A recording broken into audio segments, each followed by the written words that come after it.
ఓం సాయిరామ్. నవరాత్రులు ఆరంభమవుతూనే తాత్యాకు భయంకరమైన జబ్బు చేసింది. అతను మసీదుకు కూడా వెళ్ళలేకపోయాడు.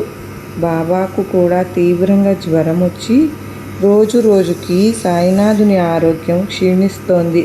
బూటీవాడాను పావనం చేయకుండానే బాబా సమాధి అవుతారని భక్తులు భయపడ్డారు. అయినా సాయినాథుడు నిత్యము తాత్యాకు ఊది పంపేవారు.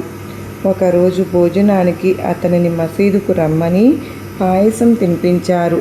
అతడెంతో కష్టపడి మ్రింగాడు. అప్పుడు అతని నుసట విభూది పెట్టి, తాత్యా, మొదట మనిద్దరి కోసం 2 ఊయలలు తెప్పించాను. కానీ మరలా మనసు మార్చుకున్నాను. నేను ఒక్కడినే వెళ్తున్నాను, నువ్వింటికి వెళ్ళు అని అతనిని పంపేశారు. ఇక్కడ ఊయల అంటే సమాధి అని అర్థం. సాయి దృష్టిలో మృత్యు అంటే తాత్కాలికమైన నిద్ర. జీవులు మరలా జన్మించవలసిందే కదా. బైజామామి తన బిడ్డడైన తాత్యాను సాయిని సమానంగా చూచింది. కాదు, సాయినే ఎక్కువగా చూసుకున్నది. అందుకని బాబా అతనిని తమ మరొక రూపంగా ప్రేమించారు. ఒకే ఆత్మ 2 దేహాలుగా జీవించిన వారిద్దరూ మరణంలో కూడా విడిపోకూడదని బాబా తలచారు కాబోలు. కానీ తాత్యా కుటుంబాన్ని తలచి తన సంకల్పాన్ని మరలా మార్చుకున్నారు కాబోలు.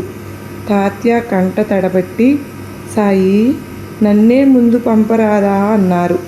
ఫకీరును, నేను పోతే శోకించేవారు ఎవరూ లేరు. నీవు పోతే నీ వాళ్ళంతా దుఃఖిస్తారు అన్నారు సాయి. నేను పోతే నా బంధువులే దుఃఖిస్తారు. మీరు పోతే ఎందరో దిక్కులేని వారవుతారు. మీరుంటే మీ దర్శనంతో ఎందరో తరిస్తారు. నా జీవితం నాకు సాటివారికి కూడా బంధమే అని వెక్కి వెక్కి ఏడుస్తున్నాడు తాత్య. నోర్ముయ్, పో ఇంటికి అని బాబా గద్దించి అతన్ని పంపేశారు. కాలఫలకం మీద సాయినాథుడు తిరుగులేని శాసనం రాసేసి చెమ్మగిల్లిన కళ్ళతో ఇంటికి వెళుతున్న తాత్యాను చూస్తూ ఉండిపోయారు. ఇదంతా పక్కనే పనిచేస్తున్న దామోదర్ విని కట్టలు తెచ్చుకొస్తున్న దుఃఖం అణుచుకుంటూ పక్కకు పోయి కన్నీరు కారుస్తున్నాడు. సర్వే జనా సుఖినో భవంతు.